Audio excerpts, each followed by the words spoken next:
Buenas tardes, muy buenas tardes. Un saludo para el presidente de Aluex, para Juan José Caravaca, así como para el resto de su junta directiva. Saludamos también a nuestra conferenciante de hoy, a la catedrática de Anatomía y Embriología Humana, María del Mar Arroyo. Muy buenas tardes, bienvenida también.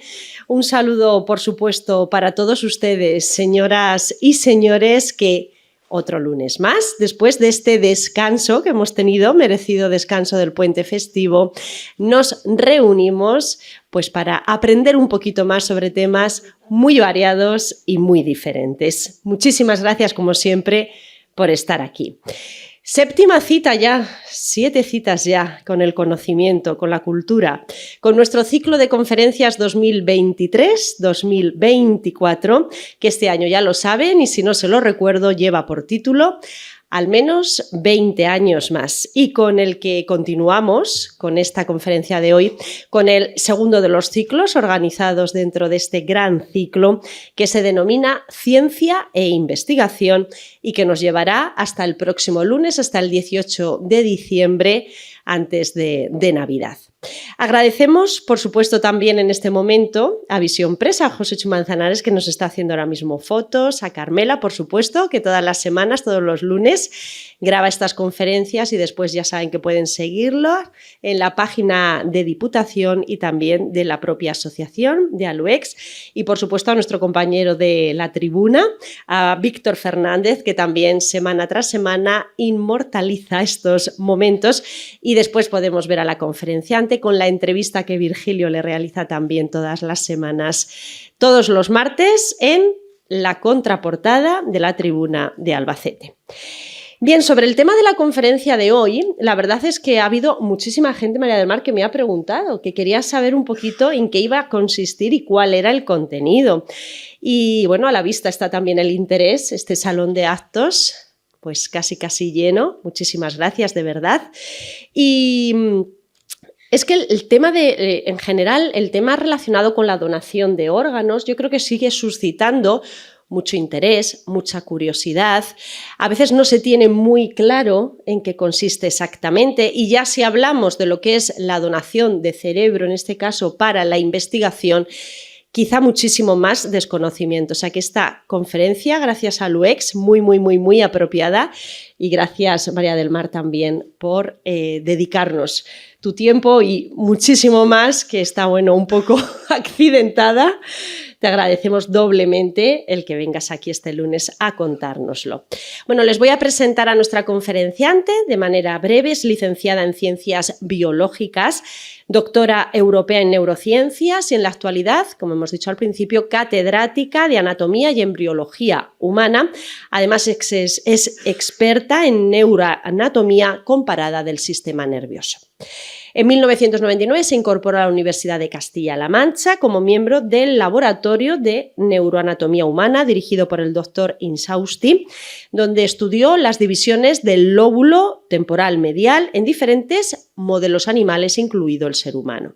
Actualmente su línea de investigación se centra en el estudio neuroanatómico de la formación del hipocampo en el hombre como estructura principal que nos permite además entender mejor su papel en el procesamiento cortical de la memoria, así como otros aspectos que puedan estar en la base de la patogenia de las enfermedades neurodegenerativas, como por ejemplo la enfermedad del Alzheimer. Cuenta con más de 45 publicaciones indexadas, ha participado en un total de 46 proyectos europeos, nacionales y regionales de carácter competitivo, siendo investigadora principal en 11 de ellos y 3 en contratos con empresas. Es revisora también de varias publicaciones y participa colaborando en actividades, también en programas de divulgación científica, muy importante, como el de esta tarde, desde hace muchos años. Gran parte de su actividad profesional se desarrolla en el entorno educativo, como vemos, con más de 20 años de experiencia docente, tanto de grado como de posgrado y también de máster. Bueno, ha sido miembro de diferentes comités científicos, ha organizado diversas jornadas de I+D+I y de divulgación científica. También ha ocupado cargos de gestión universitaria universitaria, cabe destacar el de decana de la Facultad de Farmacia de la Universidad de Castilla-La Mancha entre los años 2012 y 2021.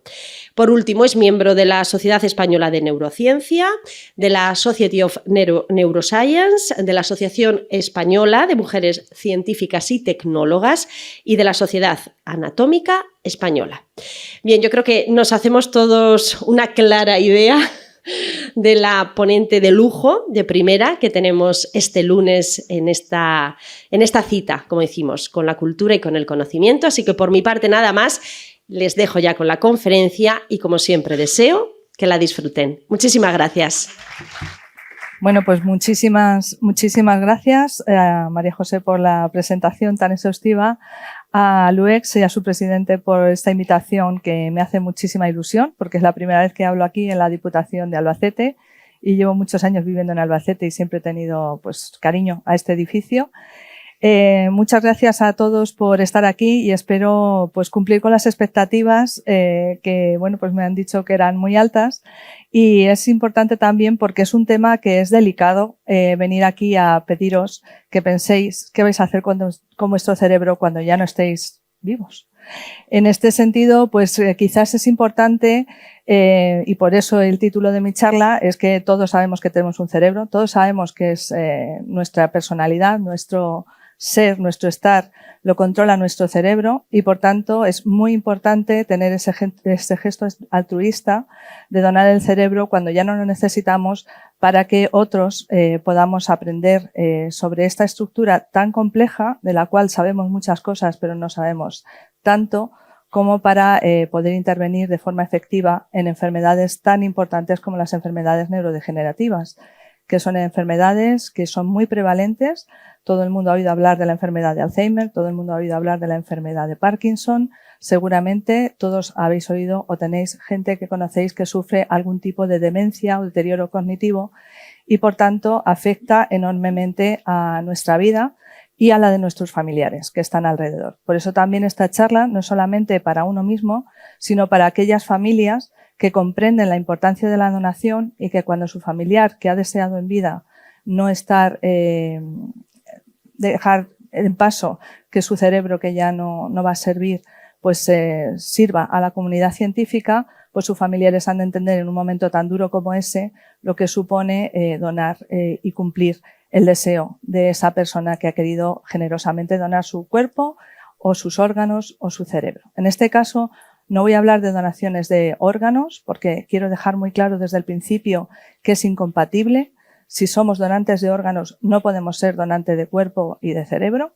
Por lo tanto, evidentemente, si alguien es donante, lo primero es donar los órganos para dar vida a otros seres vivos, evidentemente, pero en mi caso, en nuestro caso, en mi área de conocimiento, pues trabajamos con donantes que han fallecido y no han podido ser utilizados esos órganos para otros fines, pero sí lo pueden ser para formar a futuros especialistas en ciencias de la salud y sobre todo para estudiar el cerebro, que es lo que me trae aquí.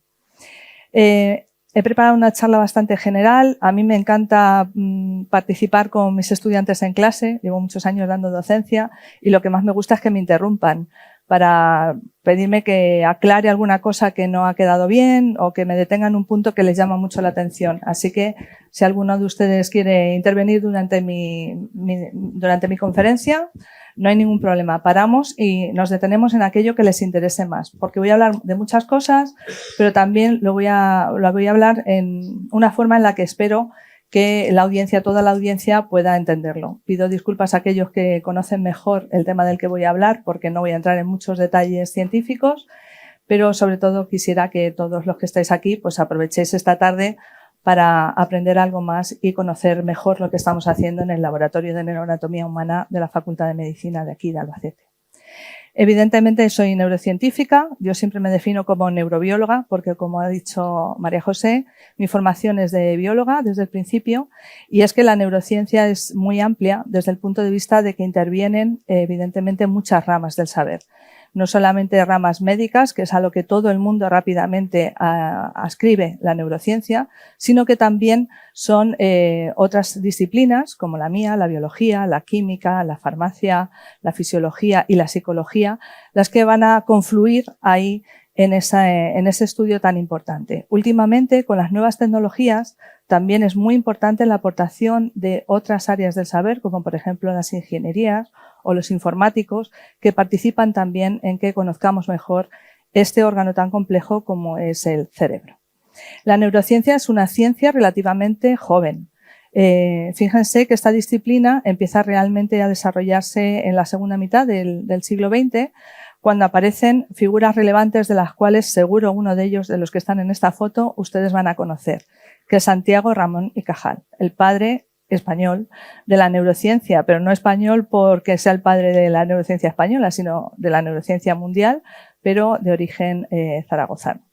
Bueno, pues tenemos un órgano que al principio siempre ha llamado muchísimo la atención. Evidentemente hay escritos desde Hipócrates y mucho antes hablando de qué hace de especial este órgano, y fue Santiago Ramón y Cajal el que empezó un poco a ponerle colores al sistema nervioso central. Para ello estudió el cerebro no solamente de humanos, sino también de otras especies animales y empezó a comparar y a definir cómo estaba formado, qué partes tenía y cómo se conectaban esas células que el doctor Gottfried describió en su momento, las neuronas, que son las que funcionalmente hacen que nuestro cerebro haga lo que tiene que hacer, que es prácticamente todo lo que somos.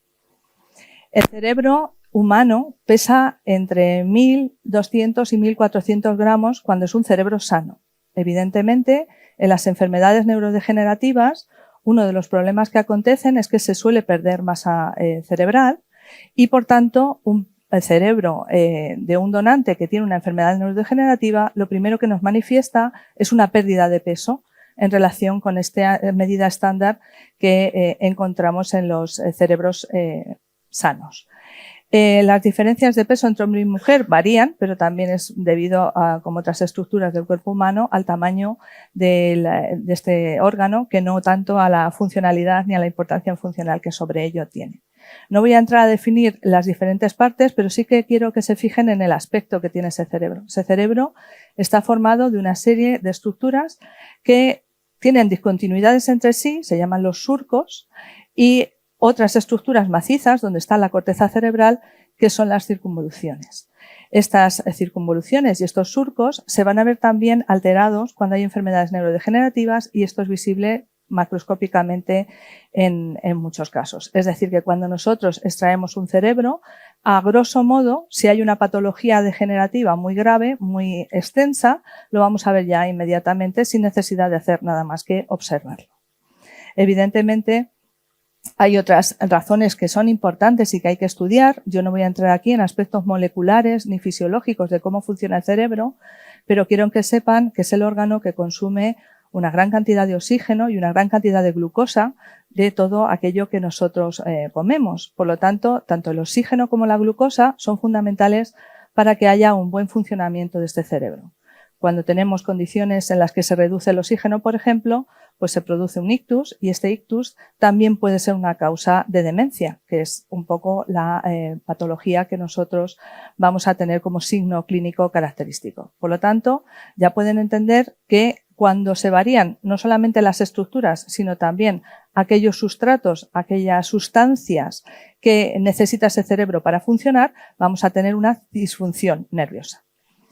En este caso, también es importante que sepan que aunque todos esos surcos y circunvoluciones tienen el mismo aspecto externo, no todas participan en las mismas funciones. De hecho, hay una organización bastante clara que se sustenta en distintos tipos de funciones alojados en distintas regiones del cerebro.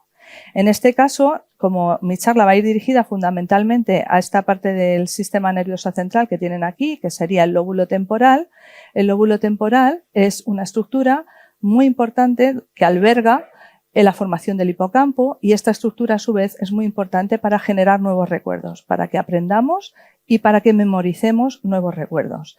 Además también está implicada con otras funciones visuales, del lenguaje, etcétera, pero en este caso nosotros nos vamos a centrar sobre todo en procesos de memoria, ya que como seguramente todos saben también, cuando acontece un problema de demencia, lo que inmediatamente va a verse afectado y va a verse generado también un problema de memoria, de retención de nueva información, incluso de desorientación en el espacio, en el lugar en que nos encontramos. Esto también es una función propia del hipocampo como estructura central de este lóbulo temporal. Como les decía, hay otras muchas funciones que están alojadas en el cerebro que nos hacen ser nosotros mismos, como por ejemplo la percepción o el aprender idiomas nuevos, pero no se sabe muy bien dónde se encuentran los lugares específicos donde tenemos estas funciones cognitivas superiores. Esto es algo que la neurociencia hoy en día todavía está buscando. Es algo así como dónde se almacenan nuestros recuerdos. Pues sabemos que hay ciertas estructuras que son claves para que se almacenen los recuerdos, pero no sabemos exactamente dónde están. No podemos decir abrimos esta caja o perdemos esta región en concreto y voy a olvidar todo lo que era cuando era pequeña, o voy a olvidar toda la clase que me dio ayer Mar Arroyo cuando nos contó estas cosas en la Diputación. Todo el mundo seguramente también saben que el cerebro es una estructura muy compleja que se basa en la conectividad entre células específicas, de las cuales las neuronas son las que a todo el mundo le suenan. Las neuronas sabemos todos que se conectan entre sí, que transmiten corrientes eléctricas y que en la sinapsis se liberan determinadas sustancias que hacen que cambie esa conformación y que la respuesta de la neurona que recibe esos sustratos pues haga que tengamos una respuesta u otra. También hay otros tipos de neuronas, son las células gliales, que son casi tan importantes como las células neuronales, puesto que les dan soporte, nutrientes a estas células y juntas conforman más de 10.000 tipos diferentes de células. O sea que imagínense la complejidad que hay, no solamente por los tipos que tienen, sino por los entramados, por las conexiones que van a generar entre ellas. Avanzando en los estudios, una herramienta muy básica para nosotros, puesto que fundamentalmente en mi laboratorio hacemos estudios histológicos, morfológicos, es el descubrimiento del microscopio. Este microscopio nos permite ver a grandes aumentos cómo son esas células, cómo se establecen esos contactos a través de la microscopía electrónica y nos dan una visión estructural del cerebro, desde una visión macroscópica, que sería esa extracción del cerebro cuando nosotros lo cogemos de la autopsia, hasta que lo podemos ver en una definición muy clara. Esta definición obviamente está apoyado por otro tipo de técnicas en las cuales no me voy a detener, pero que, como ven en las imágenes, pues nos permiten teñir a esas neuronas de colores. Esos colores tienen que ver con proteínas, sustratos, que están presentes en esas neuronas y que tampoco son iguales en esos 10.000 tipos que hemos dicho diferentes. Es decir, va a haber algunas proteínas que se expresan en ellas y esas proteínas van a ser clave para que funcionen adecuadamente. Pero cuando esas proteínas se alteran, producen algunas alteraciones neurológicas también, como por ejemplo la proteína tau, que hoy mencionaré algunas veces durante mi charla. ¿Vale? Lo que nosotros podemos hacer es teñirlas específicamente y visualizar en qué tejidos están. Obviamente el cerebro, como todo nuestro cuerpo, se va modificando en cuanto a su estructura y a su función a lo largo de la edad. No va a ser lo mismo un cerebro en una mujer embarazada de 2 meses, en ese embrión de 2 meses, y en una persona adulta o en una persona mayor. Evidentemente van a ir sufriendo cambios y esos cambios no tienen por qué ser disfuncionales. Pueden ser cambios perfectamente funcionales y de hecho esos cambios son necesarios para que aprendamos nuevas cosas. Imagínense ustedes pues a su nieto o a su hijo cuando aprendió a hablar inglés la primera vez. Si no fuese capaz de generar nuevas conexiones y cambiar su estructura cerebral, no sería capaz de aprender esas nuevas cosas. Por lo tanto, nuestro cerebro está cambiando constantemente. Las estructuras nerviosas se van adecuando a las necesidades funcionales que tiene ese cerebro. En el envejecimiento, obviamente, es un proceso fisiológico. Hay que llegar a él y es un proceso irreversible. Y esta palabra también es importante porque una diferencia importante que tenemos de las neuronas con respecto a otras células que tenemos en nuestro cuerpo, como por ejemplo las células que tenemos en el hígado o las células que tenemos en la piel, es que las neuronas no regeneran. Las neuronas pueden modificarse, pueden ir cambiando su forma a lo largo de nuestra vida, pero una vez que mueren ya no vuelven a regenerarse. No es como, por ejemplo, cuando cambiamos la piel porque nos estamos depilando y bueno, pues mueren células epidérmicas, rápidamente son regeneradas por otras nuevas. Esto no ocurre de forma tan importante en el cerebro. Sí que hay algunos estudios que han demostrado que hay algunos focos donde el cerebro es capaz de generar nuevas neuronas, pero aún esto está en proceso de demostración y ver si son capaces esas neuronas nuevas de ir a cualquier otro sitio o es algo vestigial, ¿vale? En esto no voy a entrar. ¿Qué cambios importantes ocurren en nuestro cerebro durante el envejecimiento? El más importante, como les he dicho, es la disminución de peso y volumen cerebral. Eso hace que esos surcos que veíamos al principio se vean más anchos y la corteza cerebral pues mucho más reducida. Estos cambios son normales. Nosotros, todos, cuando envejecemos, vamos a ir perdiendo volumen y peso en nuestro cerebro. Eso es algo normal y puede cursar con una funcionalidad normal de nuestro cerebro. Obviamente, todos perdemos con la edad pues, ciertas habilidades en las cuales éramos mucho más ágiles cuando éramos jóvenes y ahora pues, nos vemos un poquito más trabados. Bueno, eso es también algo normal. Esto también se debe a que se pierden tractos de sustancia blanca. La sustancia blanca es una proteína que envuelve esas neuronas, esos axones que comunican de un lado a otro las regiones cerebrales y estos tractos también se van modificando, se va perdiendo mielina con el envejecimiento. De todas las estructuras que hay dentro del cerebro, una de las áreas cerebrales que más se modifican con el envejecimiento son esos dos lóbulos que les he puesto ahí, el lóbulo frontal y el lóbulo temporal, que es el que les señalé al principio, que es el objeto de estudio de nuestro laboratorio, el objeto principal. Por supuesto, hay muchísimos estudios y muchísimos cambios que se van a ir produciendo en esos cerebros, están documentados y ahí les he puesto algunos ejemplos, cosas que suben y cosas que bajan. Evidentemente, la supervivencia neuronal es una de las que bajan porque las neuronas van muriendo. En el deterioro progresivo y esa pérdida de volumen, de peso y de cambios que van surgiendo moleculares y celulares dentro de ese cerebro va a tener una representación a nivel funcional.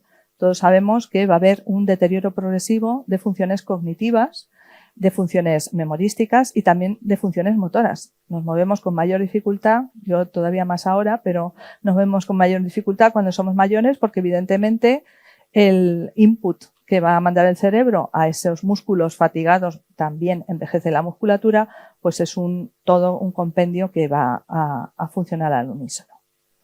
Entonces, la pregunta que nosotros o yo les traigo aquí es cómo podemos nosotros estudiar y entender los cambios que se van a producir en ese cerebro, tanto en envejecimiento normal como en envejecimiento patológico. ¿Cómo podemos hacer nosotros para conocer mejor nuestros cerebros? Para eso, tenemos en todas las facultades de medicina, normalmente existe un programa de donación de cuerpos. Esto es algo que habitualmente vamos a encontrar en todas las facultades de medicina, no solo del país, sino de fuera del país.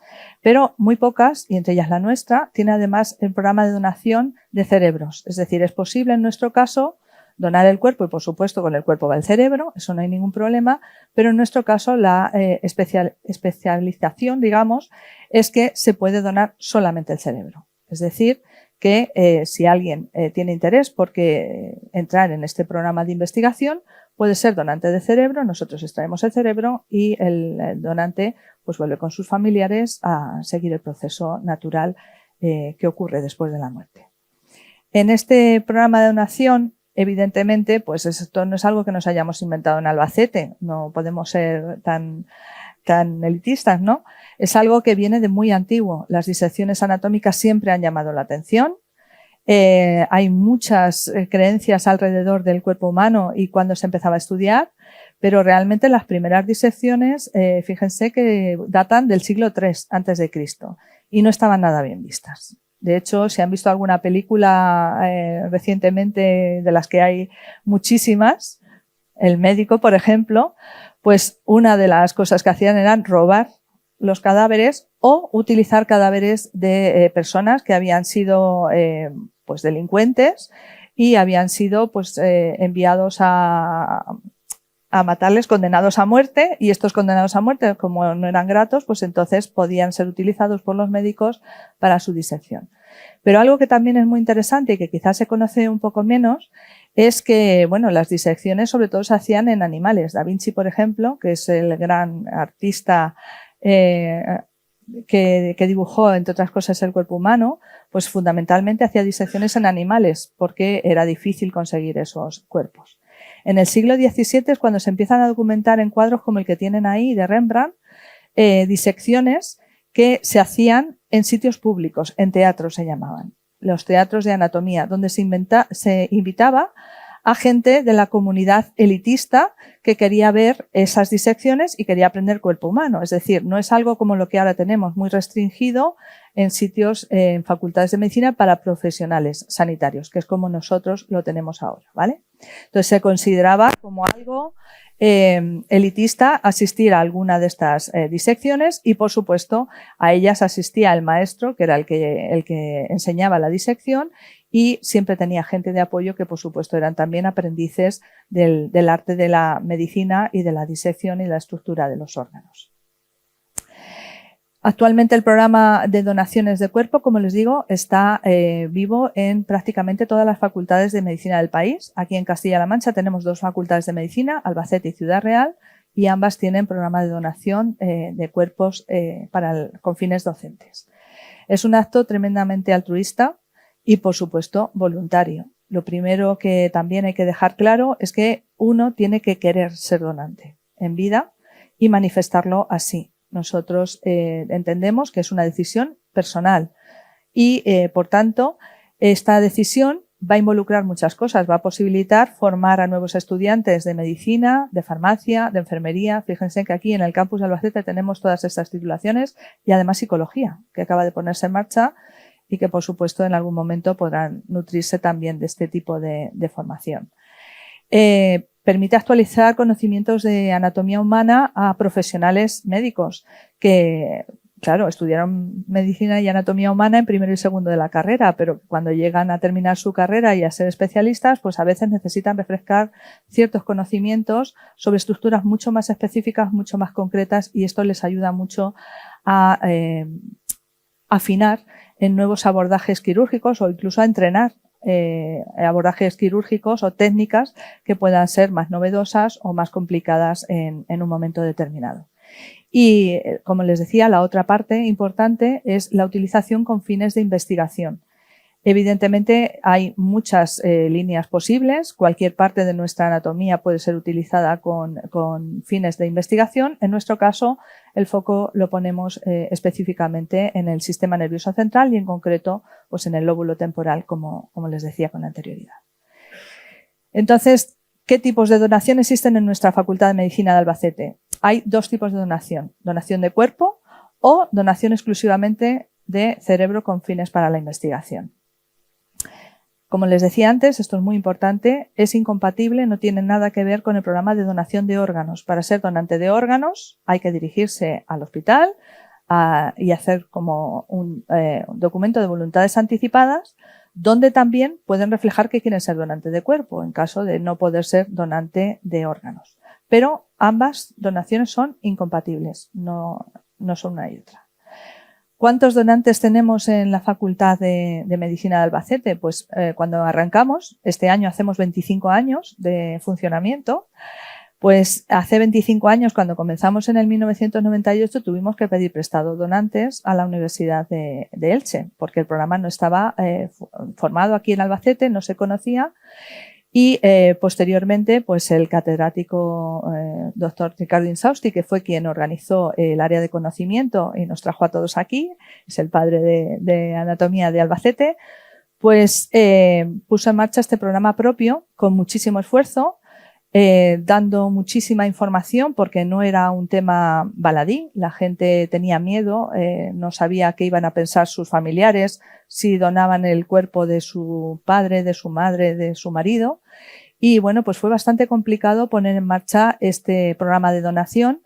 Y como ven ahí, pues en 2004, que fue cuando recibimos los primeros donantes, pues recibíamos un donante por año prácticamente. O sea que el programa costó mucho ponerlo en marcha. Actualmente tenemos una base de donantes muy amplia, más de 3.000 personas que han mostrado su interés en ser donantes de cuerpo y o cerebro. Y desde que comenzamos a coger donantes, pues son ya 179 donaciones las que se han hecho efectivas aquí en la Facultad de Medicina. De ellas 6 solamente fueron donantes de cerebro y el cuerpo se devolvió después a la familia. La mayoría donan el cuerpo completo y por tanto aprovechamos también el cerebro para fines de investigación. Hubo un parón clásico que no podemos dejar de mencionar, que fue el año COVID. En el año 2020 tuvimos que parar toda la admisión de donaciones, nos quedamos sin donantes y pues establecimos ahí una campaña otra vez con ayuda y con la colaboración de muchos compañeros de Castilla-La Mancha para que se entendiese que necesitábamos este recurso y otra vez volvimos a repuntar y ahora estamos otra vez en esa media que tenemos de entre 8 y 10 donantes por año que van llegando a nuestras instalaciones. La mayoría son hombres, hay un 63% de hombres que son donantes frente al 36% que son mujeres. Y la edad media de nuestros donantes, pues evidentemente es de un promedio de 70 años. Normalmente es la gente mayor la que ya no puede donar sus órganos y por tanto es fácil que en todos los programas de donación de cuerpo la edad sea de personas más mayores, de personas de 70 años. La provincia que gana por goleada es Albacete. El resto de provincias, pues también, como decía antes, participan en la donación y recibimos de cualquier parte de la región. Esto es también algo importante. Para ser donante de la Universidad de Castilla-La Mancha hay que fallecer en Castilla-La Mancha. En el caso de fallecer en otra provincia, pues se puede ser donante también, pero el cuerpo irá a la Facultad de Medicina de esa provincia. Es decir, estamos de vacaciones en Alicante, ocurre, pues hay dos opciones. O tenemos un seguro que nos traslade a Albacete y entonces puede ser donante en nuestra facultad o directamente se le hace donante de la Facultad de Alicante. En cualquier caso, todas las facultades de medicina del país tenemos un convenio, un pacto entre señoras y caballeros, en los cuales si hace falta donantes para cualquier proceso, pues evidentemente el material se puede prestar y esto es algo que también se tiene que saber. ¿Cómo se hace efectiva la donación? Hay dos formas sencillas. La más sencilla es el documento de voluntades anticipadas que les decía anteriormente, que es un testamento vital donde dejan dicho que quieren ser donantes de nuestra facultad. La otra es a través de un formulario que tenemos a su disposición en la página web de la universidad, pero que también les puede facilitar la persona que se ocupa de la sala de disección o cualquiera de mis compañeros o yo misma y cumplimentando ese documento y con una fotocopia del DNI entran a formar parte de nuestra base de datos, se les da de alta en la funeraria que colabora con nosotros y la funeraria les envía un carnet de donante donde está el número de teléfono que evidentemente está disponible 24 horas al día, 365 días al año. Los gastos de desplazamiento, tanto desde el momento del fallecimiento hasta que se llevan a la facultad o luego cuando se terminan los estudios anatómicos hasta la incineración, corren a cargo de la Universidad de Castilla-La Mancha. No tiene coste alguno ni para el donante, evidentemente, ni para sus familiares. Otra pregunta que nos suele hacer mucho es cuánto tiempo está el cuerpo en nuestra facultad y esto va a depender mucho de la demanda que tengamos. Hay años que tenemos cursos de formación para médicos y entonces es mucho más rápida la demanda que tenemos. Hay otros pues que se retiene un poquito más y puede ser entre 2 o 3 años de media este tipo de estudio. Evidentemente, en todo momento, la Ley de Protección de Datos hace que nadie conozca cuál es la identidad, ni nadie, salvo, claro, el personal del departamento, la identidad de esa persona. Los requisitos que se han de cumplir, el principal, ser mayor de edad y no padecer enfermedad infectocontagiosa. Obviamente, nosotros hacemos también pruebas cuando llega el donante, pero a priori, si se padece alguna enfermedad infectocontagiosa, pues no se va a aceptar esa donación. Tampoco se aceptan si el fallecimiento ha ocurrido en alguna causa anómala que requiera intervención judicial, es decir, que requiera que vaya el médico forense a hacer el levantamiento. En ese caso tampoco se puede ser donante. Y, por supuesto, como decía antes, si se es donante de órganos, tampoco puede ser. Nosotros actualmente estamos pidiendo que la familia nos facilite el historial clínico completo del paciente, porque eso es algo que con los años hemos visto que es muy relevante. Muchas veces tenemos el cuerpo, pero no tenemos la información clínica ni los eventos más importantes de ese paciente, y esto es relevante sobre todo luego para correlacionar con los estudios que nosotros hacemos. Entonces, ¿cómo procesamos una vez que llega esa donación a nuestro laboratorio de neuroanatomía humana? ¿Cómo procesamos esa información? Como les he dicho antes, yo era neurobióloga, entonces evidentemente lo que hacemos también es comparar resultados con otras especies animales. Ahí tienen el ejemplo de lo que sería un ratón, un cerebro de un ratón, un cerebro de un macaco, un cerebro humano. Obviamente podemos aprender mucho del ratón y tenemos muchos procedimientos que podemos hacer en esos animales que no vamos a poder hacer en el humano, pero necesitamos el humano para entender al humano. Y en el caso del lóbulo temporal medial, de la formación del hipocampo, pues aquí tienen en rayado lo que ocupa, y evidentemente es una estructura mucho más compleja en nuestra especie que en otras especies inferiores. Por lo tanto, es importante que sepan que el lóbulo temporal medial es la estructura que nosotros estudiamos ahí en el cerebro, y que dentro de él se encuentra la formación hipocámpica, que es una estructura que, aunque se parece mucho, fíjense, esto es una sección en una rata, donde ven ahí una serie de palabras, da igual, esa sería esa misma estructura en el mono, esa sería la misma estructura en el humano. Se parecen mucho, ¿verdad? Desde el punto de vista filogenético es una estructura que está muy bien conservada. Por eso nos viene bien tener también otras especies para hacer ciertas técnicas que no podemos hacer en el humano. Es, como decía al principio, una región importantísima para generar nuevos recuerdos y para consolidar esos recuerdos. Por lo tanto, si se destruye esta región, algunas de estas partes de esta región, pues somos incapaces de aprender nada nuevo. Por lo tanto, es una estructura relevante para aprender nuevos conocimientos. Y es una región que se afecta muchísimo en enfermedades neurodegenerativas. Aquí tienen dos ejemplos que se ve a simple vista, ¿verdad? La estructura de la que estamos hablando es esta que ven aquí, y la corteza que lo rodea. Esto es en un cerebro normal que no tiene patología, y aquí tendrían esas mismas estructuras en un cerebro que presenta patología de la enfermedad de Alzheimer. Fíjese solamente en este lado el cambio de tamaño de la corteza y de la sustancia blanca en relación con el cerebro control. Es decir, se produce una atrofia muy importante.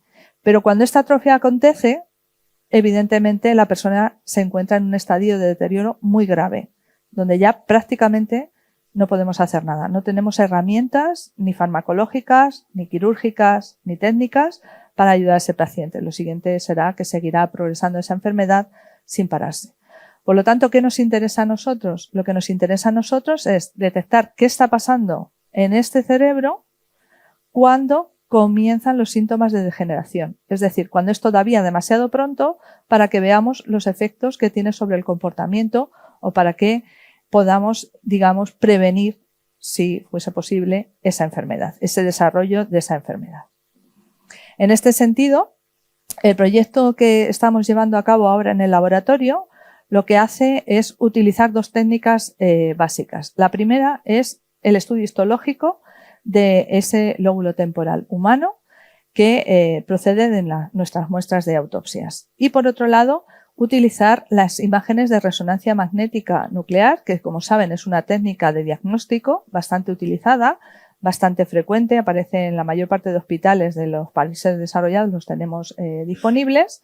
Intentar solapar las ventajas de cada una de estas técnicas y complementar esas ventajas. ¿Cuál es la ventaja de la histología? Que podemos ver en detalle cómo está la estructura de ese cerebro, es decir, cómo están esas neuronas, cómo están esas áreas corticales, si están más pequeñas, si están más grandes, si han muerto más neuronas, si han muerto menos, qué neuronas han muerto, ¿vale? Y por otro lado, la resonancia, la ventaja que tenemos es que podemos hacer esa técnica en un paciente vivo. Y eso es una ventaja enorme si sabemos dónde tenemos que mirar para saber que empieza a tener un problema serio de salud que afecte a unas regiones en concretas. Entonces intentamos, pues por un lado, una técnica que podemos utilizar para diagnóstico preventivo y por otro lado, una técnica que nos permite visualizar los detalles que no podemos ver con la resonancia magnética.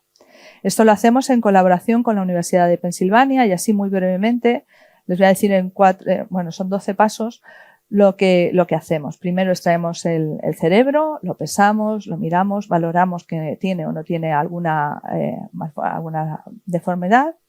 Diseccionamos el lóbulo temporal en concreto, donde se encuentran las regiones que a nosotros nos interesan, es decir, seccionamos ese pedacito de una forma determinada y en el hemisferio contrario cogemos una serie de muestras que mandamos también a Estados Unidos con este hemisferio, con este lóbulo temporal, para que hagan el diagnóstico neuropatológico, porque evidentemente necesitamos también tener una correlación bioquímica de si se trata de una patología tipo Alzheimer, una patología con demencia vascular, una patología tipo Parkinson, es decir, qué ha pasado en ese cerebro, ¿vale? Entonces mandamos las muestras del otro hemisferio que no vamos a utilizar para que hagan el diagnóstico neuropatológico. Así que de la autopsia obtenemos diagnóstico neuropatológico y nuestro lóbulo temporal.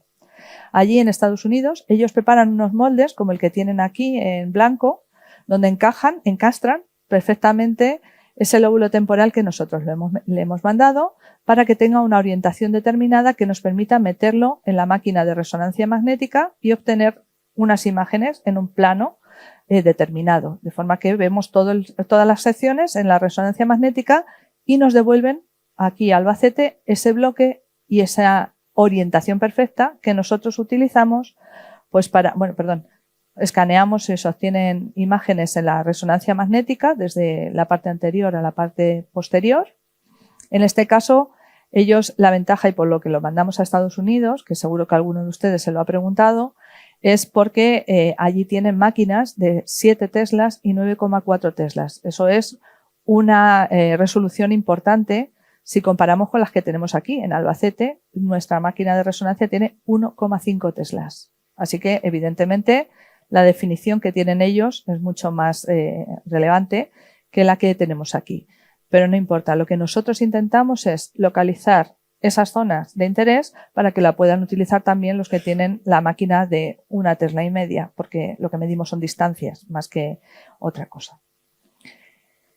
Cuando vuelve el molde, una vez que tenemos esa orientación perfectamente marcada, nosotros bloqueamos el cerebro para poder seccionarlo en secciones muy finitas, de 50 micras, ¿vale? Esto es algo así como cortar lonchas desde el polo más anterior hasta que termina ese lóbulo temporal, ¿vale? Y están perfectamente seriadas, perfectamente en orden y correlacionan perfectamente con las imágenes que se han obtenido en resonancia magnética. Lo siguiente que hacemos es cortarlo, para ello tenemos que congelar el cerebro y bueno, pues tenemos una máquina específica que obtiene esas lonchas finitas y después lo procesamos histológicamente pues para ver, por ejemplo, aquí las neuronas. Aquí hacemos una tinción específica donde nosotros podemos ver las células y podemos definir pues claramente que este trocito de aquí que se ve más negro pues será un área diferente a esta de aquí que tenemos que tiene otra estructura, ¿de acuerdo? O sea, lo que nosotros hacemos luego es definir subáreas, subcampos dentro de esa sección, ¿vale? También podemos teñirlo con anticuerpos específicos que nos marcan proteínas específicas. Por ejemplo, se sabe que la proteína Tau es una proteína que está alterada en enfermedades neurodegenerativas, no solamente en la enfermedad de Alzheimer, sino también en otras enfermedades neurodegenerativas. Así que nosotros podemos marcar dónde se encuentra esa proteína Tau, si hay mucha, si hay poca y en qué subregiones están. Entonces aquí lo ven con este color marroncito que hay por aquí. Esto sería la proteína Tau. Como ven, no está en toda la sección, sino en zonas muy específicas, que se ve aquí un poquito marrón más claro y aquí un poquito marrón más oscuro. Esto quiere decir que aquí hay Tau pero menos y aquí hay Tau pero mucho más. Ahora, ¿dónde está?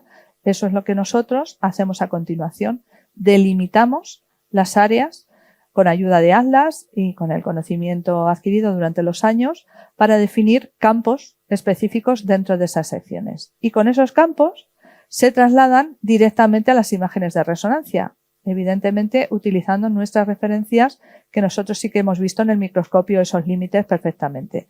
Ellos cogen esas distancias y las trasladan mediante algoritmos matemáticos a las imágenes de resonancia, con lo cual lo que podemos tener es una correlación perfecta entre lo que nosotros vemos en histología en detalle y lo que ellos ven un poquito más borroso, pero que nosotros les decimos dónde están los límites en la resonancia magnética.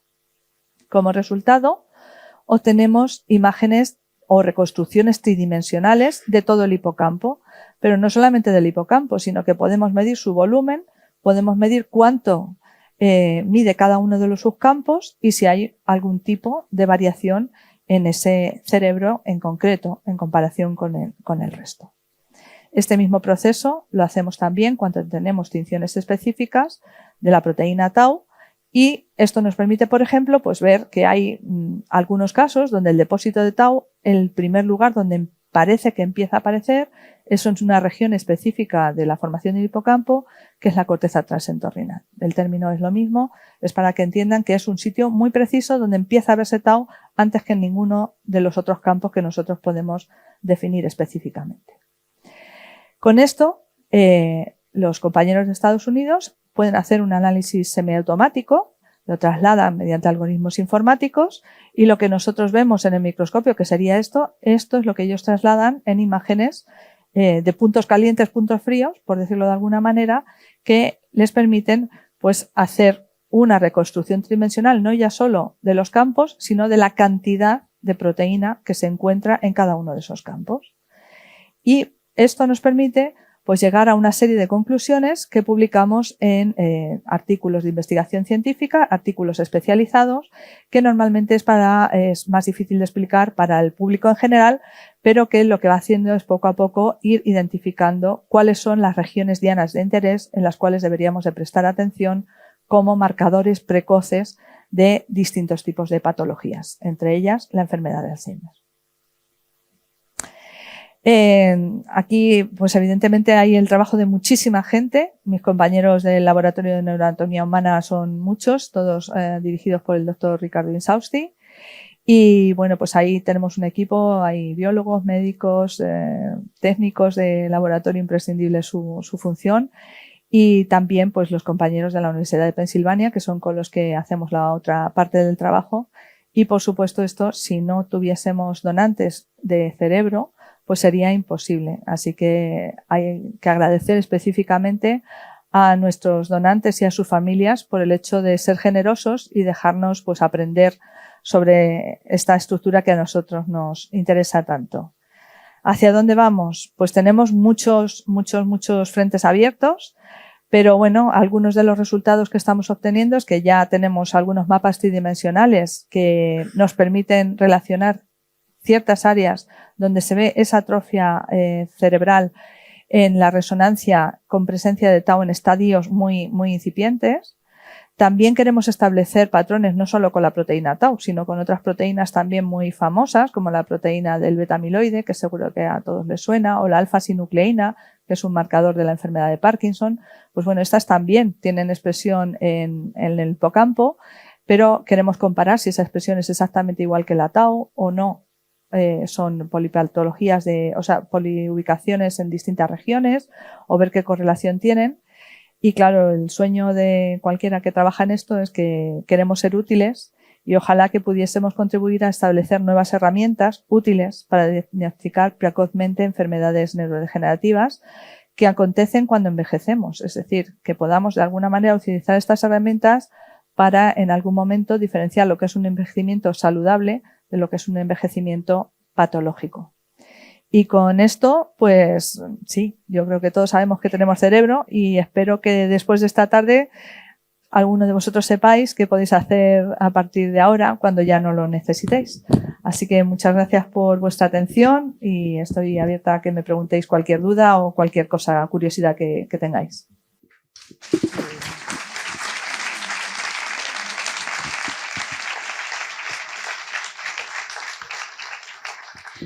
Bueno, muchísimas gracias, María del Mar Arroyo. De verdad ha sido muy interesante y además pero que muy bien explicado porque todos y cada uno de nosotros hemos entendido perfectamente, ¿verdad?, cuál es el proceso, cuál es el objetivo, cómo se realiza. Así que gracias por contárnoslo de esta manera. Y ya hay preguntas, entonces, si te parece, vamos a darles paso.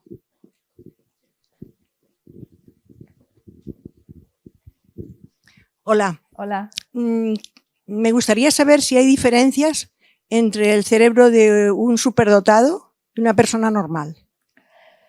A ver, diferencias entre cualquiera de nosotros va a haber, seguro. Fijaos que si os miráis el color de los ojos o la forma de la cara, vamos a encontrar diferencias. Pero quizás esa pregunta, lo más interesante, y todo el mundo sabe quién es Einstein en esta sala, ¿verdad? Bueno, pues el cerebro de Einstein se ha estado estudiando, precisamente buscando dónde están esas diferencias de esa persona que consideramos todos un sabio, un litio. Y estas diferencias no están tan claras. Tienen las mismas estructuras cerebrales, probablemente sea algo más a nivel molecular o funcional o de conectividad, porque tened en cuenta que cuando estudiamos el cerebro muerto hay muchísima información que perdemos en el camino. Entonces, probablemente sea más fisiológico que estructural, pero estructuralmente no parece ser que haya diferencias muy importantes. Y otra cosa quería preguntarle, ¿de qué manera actúan los antidepresivos? ¿En qué parte del cerebro actúan los antidepresivos? Bueno, todos los fármacos, la diana que tienen los fármacos normalmente que tratan enfermedades relacionadas con el sistema nervioso central, sus dianas son o bien los neurotransmisores, o bien los receptores que alojan esos neurotransmisores, o bien las enzimas que se encargan de sintetizar o degradar esos neurotransmisores. Es más a nivel bioquímico, ¿vale? Entonces, en este caso, los antidepresivos bloquean ciertos receptores relacionados con la serotonina o con la enzima que degrada este neurotransmisor. Muchas gracias. Pero son genéricos. Ese es el problema, que hay que definir lo que es la depresión también. Buenas tardes. Hola. Muchas gracias por la conferencia. Creo que ha sido muy didáctica. Ha comentado un tema de las enfermedades que pueda tener de tipo infectocontagioso el posible donante, que se tengan activas o que haya tenido. No, que se tengan activas, obviamente. Vale, Sí. vale. O sea, si se fallece con una hepatitis B, por ejemplo, en ese caso no llega a ser donante. Antes de llegar, nosotros tenemos que pedir un informe, el certificado de defunción, es uno de los documentos que nosotros solicitamos y en ese, si hay una enfermedad infectocontagiosa, tiene que aparecer en ese informe. Entonces, en ese caso no se acepta la donación, pero tiene que estar activo en el momento de la donación, obviamente. Y el hecho de que no sea compatible los órganos con el cuerpo lo entiendo, porque no llega entero a la facultad, pero el cerebro es un órgano independiente. ¿Por qué no puede ser compatible? Estamos trabajando en ello. Estamos intentando que sea compatible, pero es un proceso complicado porque la donación de órganos se hace en el centro hospitalario, donde hay unas instalaciones determinadas porque requiere, obviamente, que ese órgano se mantenga en unas condiciones específicas. Mientras que la extracción de cerebros con fines de investigación lo hacemos en la sala de disección. Entonces, estamos ahora, de hecho, trabajando con los compañeros de neurología de aquí del hospital de Albacete para intentar coordinar esta situación. De hecho, los bancos de cerebros que hay normalmente se encuentran en los hospitales, no en las facultades de medicina. Y bueno, pues ahí estamos trabajando un poco con esa situación para intentar aprovechar también en ese caso los cerebros de los donantes. Buenas tardes. Agradecerle la charla, la conferencia, indicarle que soy tutor de una persona con esquizofrenia, con 65 años, con una enfermedad desde hace 40 años detectada, y con la evolución de esta enfermedad yo lo que observo es que hay como un proceso en el que lo que al principio eran delirios se están convirtiendo en otro tipo de problemas, en problemas más relacionados casi con la demencia o con ese tipo de deterioros, ¿no? Mi pregunta es sencilla. A nivel del cerebro, sabemos que son enfermedades complejas, que no tenemos un nivel clínico suficientemente desarrollado como en otro tipo de patologías. Podemos decir que hay una similitud entre esquizofrenia y enfermedades de demencia o de Alzheimer. Y luego, por último, usted ha hecho una aproximación a todos los temas de la prevención. Y yo, bueno, me ha interesado este tema y he estado leyendo y he visto trabajos, por ejemplo, del profesor Cacabelos, que ha trabajado sobre este tema de la prevención, e introduce otro elemento, aparte de lo que podríamos denominar las técnicas de resonancia y demás, que son los rastreos a nivel genómico. Desde el punto de vista de la evolución, podemos pensar que dentro de poco vamos a tener técnicas que nos permitan predecir este tipo de enfermedades, sobre todo por los costes, no solo económicos. 160.000 millones cuesta el Alzheimer en Europa en este momento.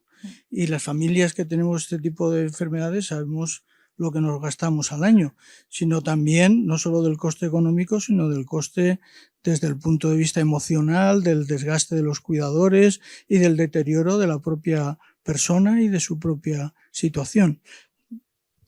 Sí, a ver, uno de los problemas que tenemos con las enfermedades neurodegenerativas es que son multifactoriales. No hay un único factor que se vea afectado y, por tanto, es difícil identificar y determinar dónde está la línea en la cual pasamos de un proceso a otro de forma clara.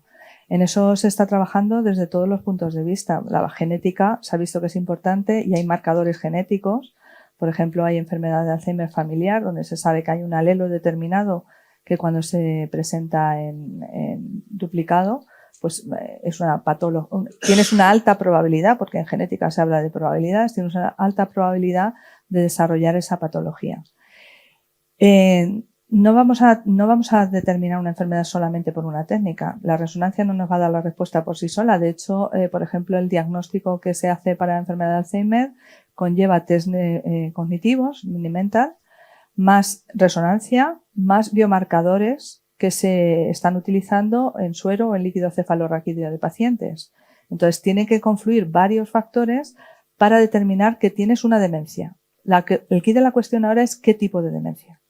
El tipo de demencia, cuando es en una evolución temprana, es difícil de definir si no se sabe la causa. Y es que en muchas de estas patologías no se sabe la causa. Un enfermo de Parkinson, por ejemplo, la causa se sabe que es la falta de dopamina. Pero esto no va a evolucionar inmediatamente a demencia, aunque se sabe que en los últimos estadios de las enfermedades de Parkinson, por ejemplo, la demencia es un síntoma de esta enfermedad.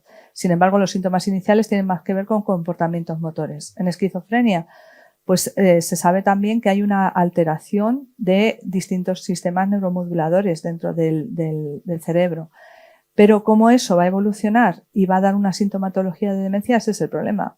El problema de todas estas enfermedades es que a día de hoy solo se tiene el diagnóstico definitivo cuando se tiene la autopsia. Ese es el momento en el que el neuropatólogo define si ese paciente ha muerto con una demencia por cerebrovascular, por causa cerebrovascular, o si es una demencia tipo Alzheimer o si es una demencia por cuerpos de Lewy. Porque encuentra esos marcadores y entonces correlacionando eso con el historial clínico bilalmente y la farmacología y cómo está ha funcionado, entonces tienes el diagnóstico definitivo. Pero eso solo ocurre al final. Entonces la idea precisamente es ir avanzando en estas técnicas, todos, cada uno en el campo en el que es más especialista, para intentar confluir y hacer un cuello de botella donde tengamos diagnóstico genético, marcadores moleculares, bioquímicos, y todo eso que vaya confluyendo y que vaya, digamos, estrechando el círculo para diagnosticar lo antes posible y lo mejor posible. Eso ahora mismo es el reto que tienen.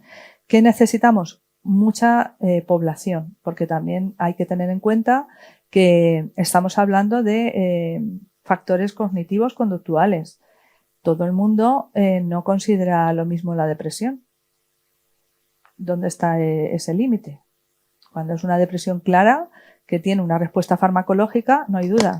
Un Parkinson, cuando le damos la dopa y responde a esa dopa, entonces se dice es una demencia de tipo Parkinson, pero porque responde al fármaco, pero a lo mejor está mezclado y la polipatología en estos casos suele confluir también. Entonces hay que entender que la enfermedad de Alzheimer no es una enfermedad única, es un síndrome. Son un montón de cosas que pasan al mismo tiempo y que es difícil de diferenciar en este momento clínicamente de forma muy clara, salvo en los que están en estadios muy avanzados. En ese caso ya, pues evidentemente confluye una sintomatología clara y los clínicos pues lo clasifican y luego lo corroboran con la autopsia. Tienen que esperar a la autopsia para corroborar ese diagnóstico. Entonces, la idea sí es que todo esto podamos ir avanzando lo antes posible, pues para evitar sufrimiento. También es cierto que hay algún tratamiento ya en prueba, pero tampoco, si no diagnosticamos bien la patología de inicio, el tratamiento va a ser genérico. Entonces hay que tener un diagnóstico muy preciso para dar el tratamiento adecuado. Esto se entiende muy bien con el cáncer, que todos sabemos que al principio pues se daban así los quimioterápicos de forma general y ahora cada vez más se va atinando al tipo de cáncer y al tipo de fármaco que requiere cada paciente. Es casi medicina personalizada y a eso es a lo que tienen que tender también las enfermedades neurodegenerativas. Nos queda bastante camino en eso. Yo voy a hacerle, bueno, muchísimas gracias por aclararnos muchas dudas y sobre todo enseñarnos que debemos donar el cerebro. Yo soy donante desde hace mucho tiempo. Primero de órganos, los órganos ya los debo de tener para tirarlos, pero el cerebro sigo todavía. Es que la tarjeta que llevo en la cartera no tiene fecha, con lo cual, pero sí puede hacer como 15 o 16 años que doné el cerebro, ¿no? Si mi cerebro, tengo 81 años, todo el mundo lo sabe, ya lo digo. Entonces, si mi cerebro va envejeciéndose y va perdiendo facultades, eso tiene caducidad y ya no servirá para donarlo o servirá para que estudien precisamente el deterioro. Eso por un lado. Y por otro lado, una cosa que ha dicho de tema crematístico, no sé si hay muchas funerarias o no, o yo tengo un seguro de, ¿cómo se llama de esto? De defunción, de lo que se llama esto de la Santa Lucía. Y yo he adjuntado una copia de mi que soy donante de cerebro, ¿no? Entonces, en la cuestión crematística, yo pregunté, ¿no? A ver si influía o no, porque como ahora cuesta tantísimo morirse y que te hagan toda esta historia, hija mía, pues claro, si le oigo decir que es completamente gratis, yo para decirlo en la funeraria que con el dinero ese se lo den a los pobres o lo que sea, pero que nos lo queden ellos. Esas son dos dudas que tengo. Vale. Y gracias. Bueno, muchas gracias.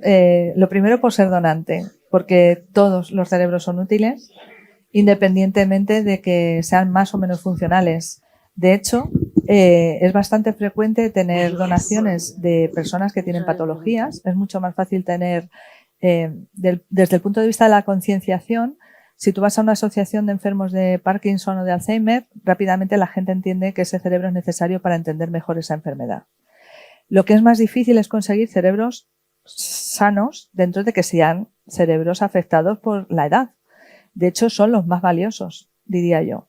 Porque lo que tenemos que saber es de qué situación partimos cuando envejecemos, llegamos a los 100 años y somos capaces de vestirnos solos, vivir solos, salir a tomar o venir a una charla y hacer una pregunta, cosas que demuestran que hay cierta solidez en ese cerebro. Pues ese cerebro es mucho, mucho, mucho más valioso, quizás, porque hay menos cantidad. Y necesitamos saber el punto de partida para comparar con la patología.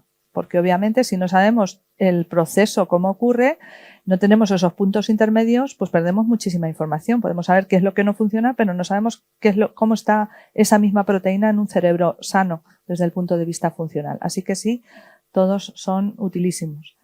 Y desde el punto de vista de las funerarias, esa pregunta nos las hacen todos los días. O sea que en ese sentido tenemos muchísimas llamadas porque evidentemente el problema económico es algo que a todos nos preocupa y nosotros tratamos de explicar muy bien la situación. Yo he dicho una cosa importante. Nosotros recibimos donaciones de Castilla-La Mancha. Si la persona fallece en Castilla-La Mancha, nosotros, el familiar llama a la funeraria recoge el cuerpo y lo trae a la facultad. Pero ¿qué ocurre? La mayor parte de las familias quieren velar o quieren tener una caja, unas flores, una misa, pues lo típico que manda nuestra tradición en España.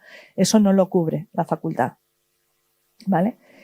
En el caso del entierro, pues ocurre lo mismo. Claro, cuando nosotros devolvemos el cuerpo, en el documento de solicitud pueden elegir el donante si quiere ser incinerado o si quiere ser enterrado. En cualquier caso, la universidad corre con el gasto de la incineración o del entierro, pero no con el gasto de la lápida, ni... Claro, pero es que estos son puntos fundamentales porque eso sí que lo cubre el seguro. Entonces, a los que son donantes y nos llaman con esta pregunta, yo siempre les sugiero que hable con su seguro, porque también hay seguros que lo que hacen es que si no se utiliza el dinero que está destinado para eso, lo reembolsan los familiares. Ya depende del seguro que tenga cada uno de ustedes en ese sentido. Entonces, lo más razonable es hablar con un seguro y decir, mira, esta es mi situación. Yo soy donante, ellos saben perfectamente lo que cubre y no cubre los gastos, porque eso es igual en todas las facultades de medicina del país. Entonces, el traslado hasta la facultad y desde la facultad hasta el cementerio para que se haga la incineración o el entierro está cubierto. En el caso de donantes, por ejemplo, que no tienen seguro y que no son reclamados por los familiares, en el cementerio de Albacete tenemos una zona cedida por el Ayuntamiento de Albacete donde se depositan esos restos y están perfectamente identificados. Esto también es importante que lo sepan. En ningún momento se pierde ese rastreo y ese respeto por el donante. Pero claro, si ya lo que queremos es otro tipo de cosas que van junto con el entierro, eso es mejor que antes se hable con el seguro. Lo que he dicho antes, si se fallece en un viaje que hemos hecho al Caribe, pues obviamente la vuelta pues tiene que ser abonada y esto los seguros lo cubren o los seguros de viaje, ya depende de lo que cada uno tenga que hacer. Entonces lo mejor es preguntar en su seguro hasta qué punto le cubre o cuánto le pueden devolver en caso de que no utilice esos gastos, porque hay seguros que lo reintegran. Buenas tardes. Lo que es el desarrollo de las nuevas tecnologías y sobre todo la inteligencia artificial ayuda en la investigación. Pues seguro que va a ayudar. Todavía estamos empezando a familiarizarnos todos con ello, pero nosotros, por ejemplo, con el equipo que trabajamos de la Universidad de Pensilvania, son especialistas en desarrollar algoritmos matemáticos mediante inteligencia artificial, que lo que nosotros tardamos, yo cuando he puesto el dibujo de la sección del hipocampo donde ponemos las marcas, pues nos lleva unos cuantos meses procesar cada uno de esos lóbulos. Y sin embargo ellos desarrollan inteligencia artificial para trasladar eso automáticamente a las resonancias magnéticas. Ese es su trabajo. Así que sí, seguro que nos va a ayudar. Y sobre todo cuando tengamos suficiente muestreo, pues lo que hará serán algoritmos estadísticos donde predecirá dónde va a aparecer esa según determinadas medidas, pues el modelo matemático predecirá si se va a aumentar o se va a deteriorar más en esta región o en esta otra. Y eso nos permitirá también hacer un seguimiento adelantado. Esa es la idea, sí. Desde luego la inteligencia artificial nos va a cambiar a todos la vida.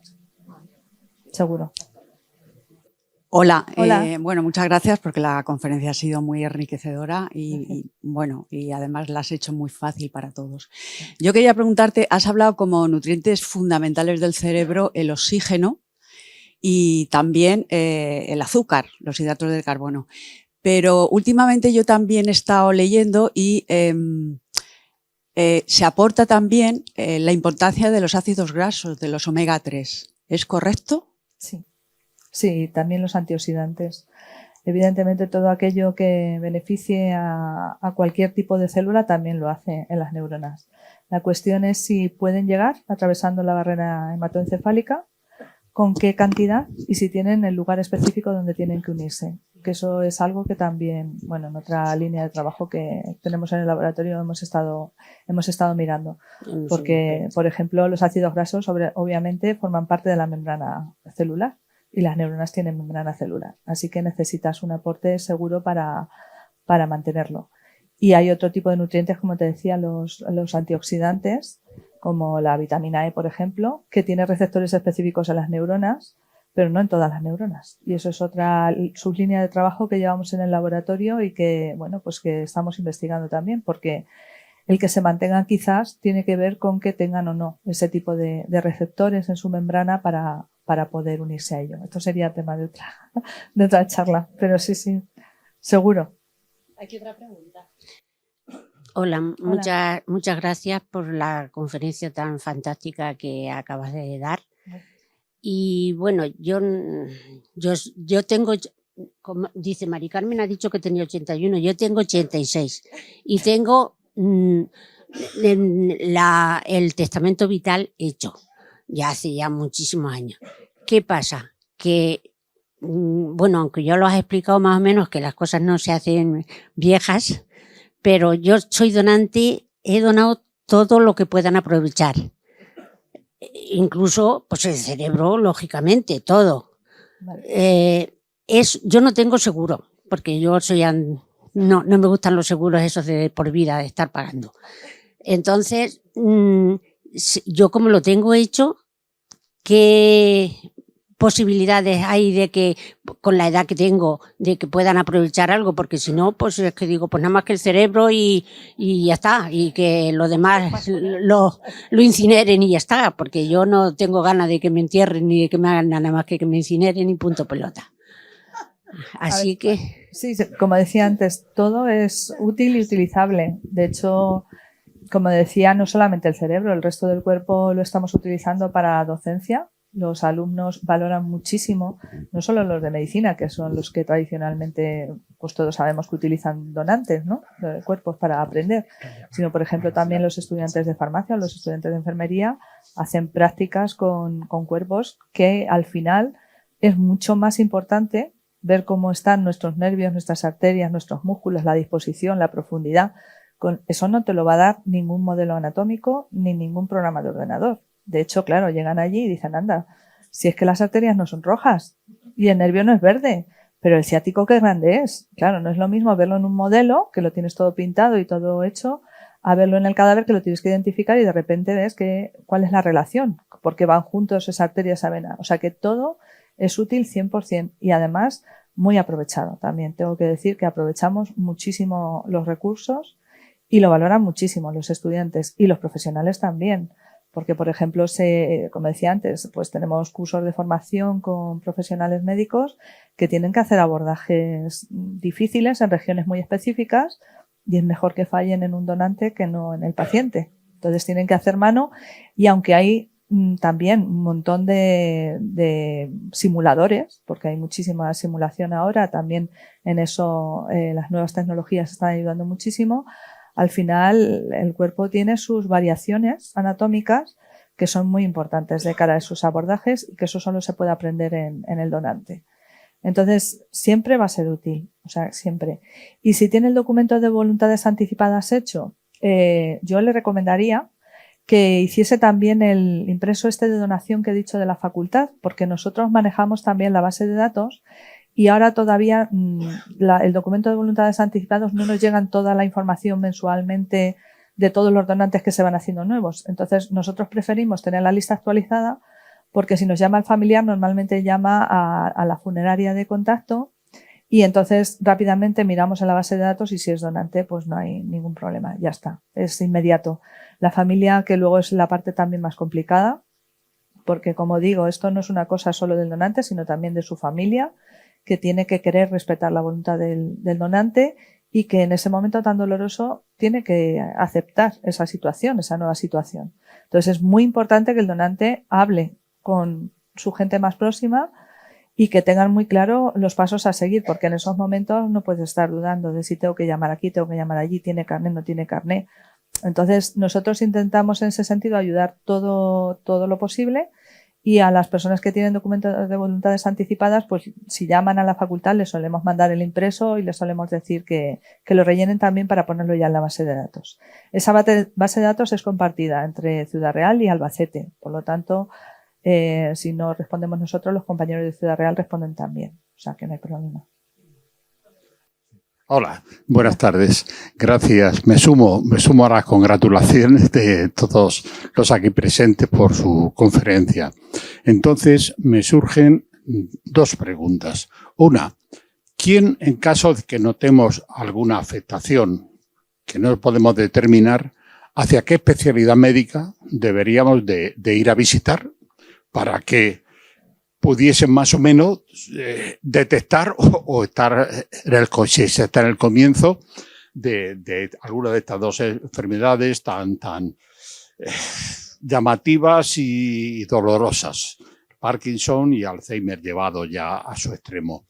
Y luego, pues la otra pregunta es, por su conferencia no se puede retrasar eso. Pues perdón, no se puede evitar, pero retrasar. ¿Hay medicación de momento, algo paliativo que pudiera ayudar en esto? Gracias. Gracias. Bueno, aquí la persona de referencia es el médico de familia. Un médico de familia tiene entrenamiento suficiente para detectar este tipo de patologías y yo creo que hay que tener confianza en ese médico de familia y contarle todo lo que nos pasa. Muchas veces son síntomas que nos parecen una tontería, pero que hay que comentar. Y él es la persona que debe de cribar y debe de decidir si es un tratamiento, una enfermedad que requiera un tratamiento especializado y en ese caso ya derivar al neurólogo, o si se trata de otro tipo de patología o sintomatología, eso ya lo validan ellos. Desde luego, una investigadora no sería una buena recomendación. Yo no podría recomendarle qué tiene que hacer. Luego están también, que es importante, las asociaciones de enfermos. En caso de que ya se diagnostique una enfermedad determinada, yo creo que hacen una labor muy importante. Cuentan con un elenco de profesionales de todo tipo, terapeutas ocupacionales, fisioterapeutas, médicos, enfermeros, farmacéuticos, investigadores. Entonces, una vez que la enfermedad ya se ha diagnosticado, yo creo que también es un buen sitio donde acudir, pues porque al final, cuando te pasa lo mismo que a otro, vas a confluir y vas también a ayudarte, ¿no?, entre los pacientes. Y en cuanto al tratamiento, sí hay tratamientos. Claro, lo que pasa es que estamos tirando sin saber a dónde vamos. El problema es que no se sabe la causa. Entonces, un tratamiento farmacológico es eficaz cuando se sabe la causa y la diana sobre la que actúa. Y, por supuesto, la dosis a la que hay que darlo.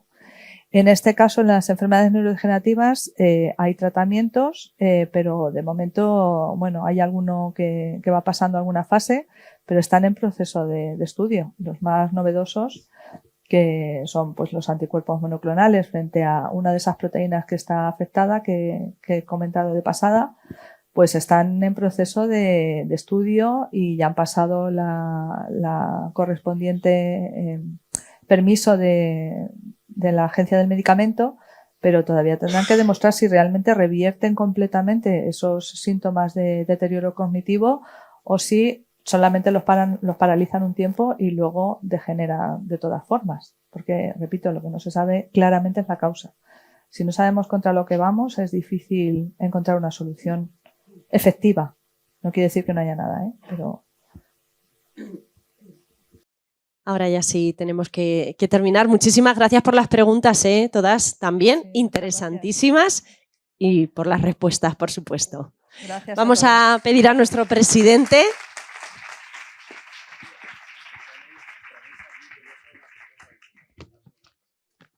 que nos acompañe en este escenario, porque queremos tener un gesto de agradecimiento y de cariño hacia nuestra conferenciante de hoy, hacia Mar.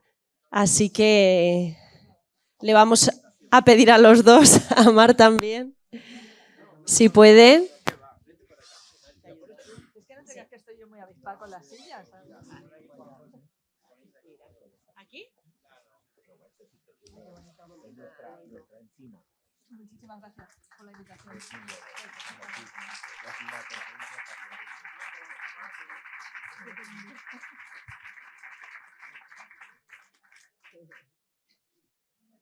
Tan solo nos resta comentarles que la próxima semana, el próximo lunes, en este caso es 18 de diciembre, regresamos con la última de las conferencias de este miniciclo y de antes de irnos de vacaciones de Navidad. Será el turno del investigador y también del catedrático de la Universidad de Castilla-La Mancha, Rafael Luján, con una conferencia que lleva por título El cerebro humano, ese gran desconocido. Podríamos decir que es una segunda parte de esta primera con la que ya hemos comenzado. Muchísimas gracias. Les espero el próximo lunes. Que tengan buena semana.